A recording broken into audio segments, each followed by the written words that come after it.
Thank you for joining us again and welcome back to our channel. If you are joining us for the first time, we want to thank you for watching. If you look at the current events in the country of Gabon, the ousted of Ali Bongo is not an error.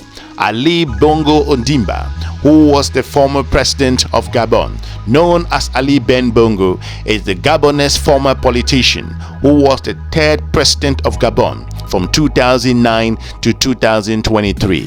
He is a member of the Gabonese Democratic Party. He is the son of Gabon's Omar Bongo, who was president of Gabon from 1967 until his death in 2009. If you look at that particular connection, the Bongo's family had no particular relations with the Gabonese people, and Ali Bongo stepped into that vacuum to also continue the legacy of his father without actually connecting the dots with what the Gabonese people want and what the future holds.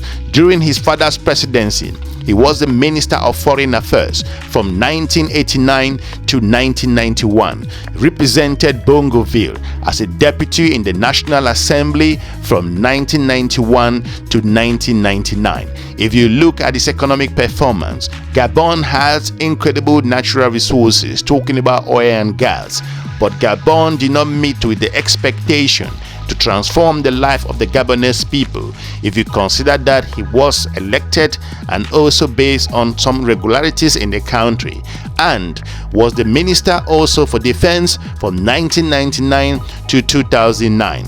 Many, especially those in the opposition, see you as a continuation of your father's rule. Now, you've been defense minister under his government, and he's ruled this country for over 40 years.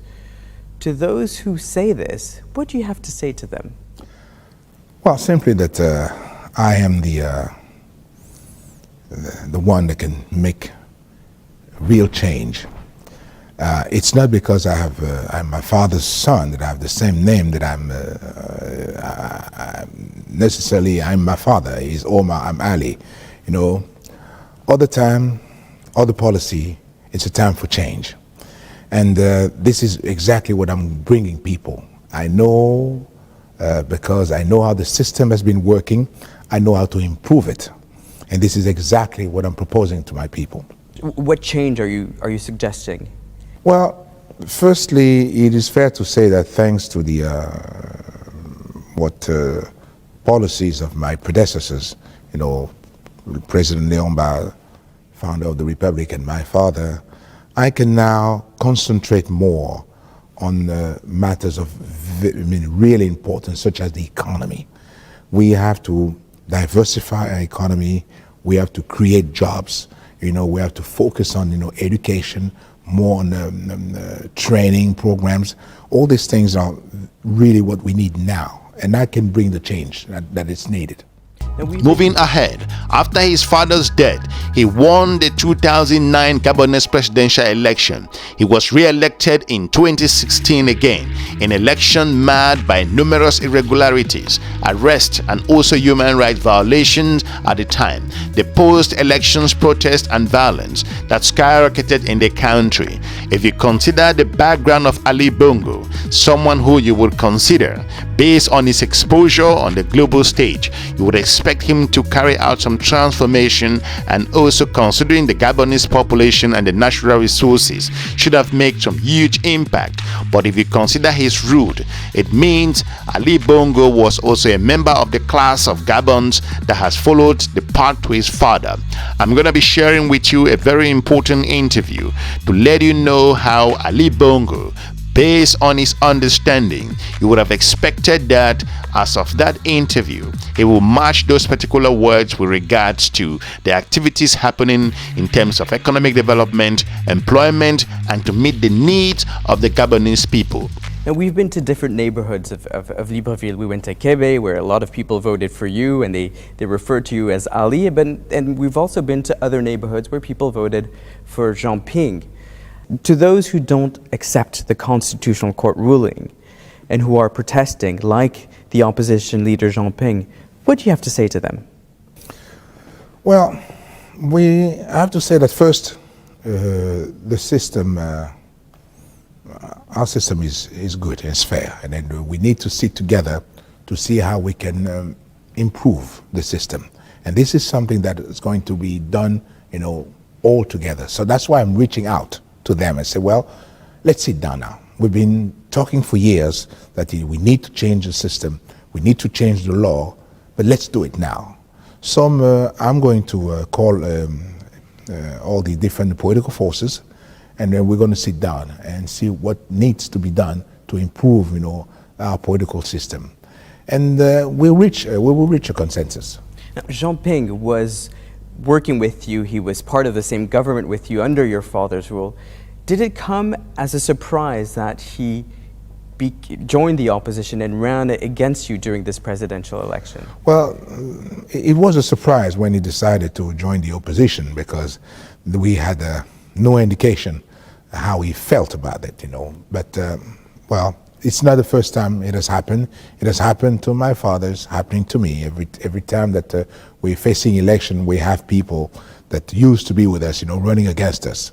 But he and some of his partners, they represent the past. They represent the past, and they were going to bring back, all what we really want to turn our back to. I was the candidate of equal chance, giving really every Gabonese a chance to really make it. I'm not the candidate, to restore privileges, and this is exactly what Jean Ping and his friends wanted to do. So the big change compared to what has been happening all these previous decades, I'm the one to bring that, especially to really focusing on education and training programs, really give a chance to every Gabonese. It's not that because you're the son of. When I ran, the campaign, I said that I'm there to say that you make it to the top not because you're the son of, but because really solely on merit, and that's really what's important. On the 30th of August 2023, following the result of the Gabonese general election, the military ousted him from the presidency in a coup d'etat due to lack of transparency in the election processes, and established a junta called the Committee for the Transition and Restoration of the Institution. If you look at his performance as a leader, who actually you would consider that based on the activities and the resources that Gabon has at the moment, you'll be able to match that particular performance to lead the country to extensive growth and also transform the life of the Gabonese people.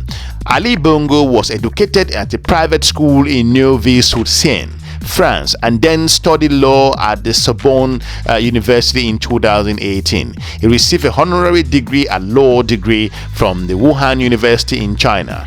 In 1977, as Alain Bongo, he released a funk album. If you consider his interaction and exposure, you would have believed that this particular leader would have connected with his people. After graduating from his law courses, he entered politics, joining the Gabonese Democratic Party, French Parti Démocratique Gabonais, abbreviation to PGD, in 1981. He was elected to the PGD Central Committee at the party's State Extraordinary Congress in March of 1983. Subsequently, he was his father's personal representative for the PGD, and he moved ahead in that capacity. He entered the PGD Political Bureau in 1984. He was then elected to the Political Bureau at the Ordinary Party Congress that was in September of 1986. Moving forward, Bongo held the post of High Personal Representative of the President of the Republic from 1987 to 1989. You would expect, with such vast experience and interaction within the Gabonese population and the country that he said he loved so much, to be able to implement some policies and make some transformation in this particular African nation. In 1989, his father appointed him to the government as the Minister of Foreign Affairs and Cooperation, replacing Martin Bongo.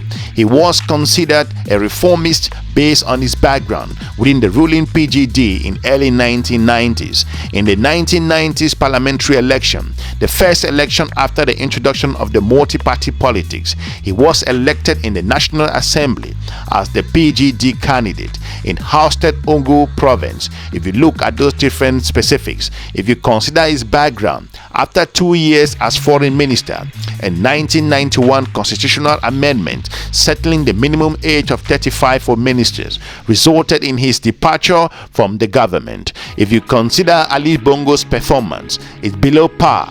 If you look at the resources that the country has, following his departure from the government, Bongo took up his seat as the deputy of the National Assembly in 1991. In February of 1992, he organized a visit by the American pop singer Michael Jackson to Gabon. This was a close race, no matter what the conversation was. You know, your score was close to Jean Ping's score. Indeed. And it seems like the country is a bit divided as it stands. How are you going to reach out to the opposition?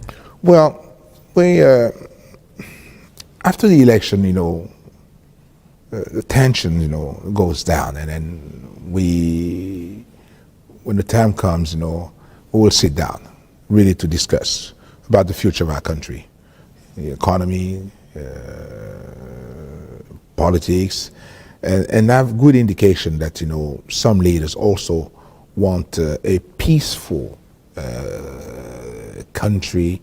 They want to live in peace, no more conflict, and they're ready, you know, to sit down. So most of us are ready to do that.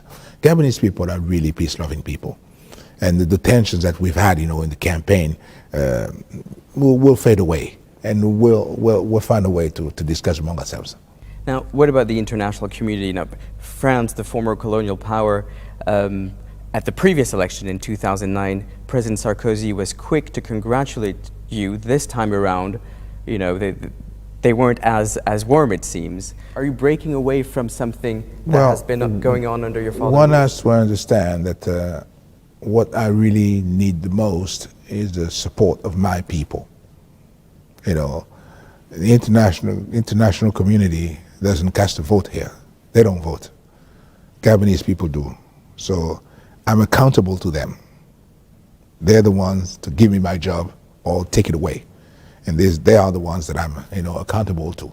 So this is really what's important for me. How has the drop of oil in the international market affected your economy that is so much based on oil exports? Well, we've been through that before. So back in 2009, when I took over, I decided to really focus on, you know, diversification of our economy. And thank God we did that. The level, you know, the importance of oil in our GDP has dropped from around 50% now to 25%, because we really focused on the non-oil sector, and with success. So although we're suffering, you know, we are not in a recession as some countries dependent on oil in over 80%. We've had successful programs when it comes to diversification of our economy. And this is what we are really going to accelerate, because in the wood sector, mining sector, agriculture, there are other areas where we really can make a difference and continue to lower the importance of oil in our economy. It's not that we're glad to have some oil, you know, but we're hopeful that prices are going to go up. But until then, you know, we have to work very hard, you know, not to be so dependent. Now, you're also a country that has enormous 4G penetration. You have young people that have 2 or 3 mobile phones I've seen on the streets, but there seems to be some problem with the internet at the moment when it's cut out in the evening.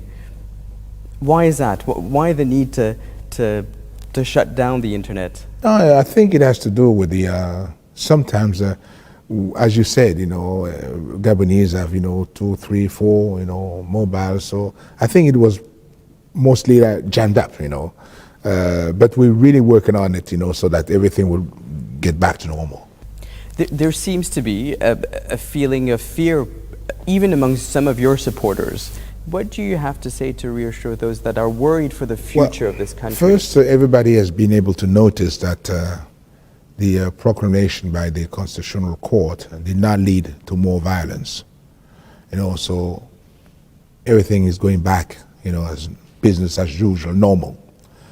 And then I will, in a few days, appoint a new cabinet, and I will reach out to all the political forces to join the cabinet.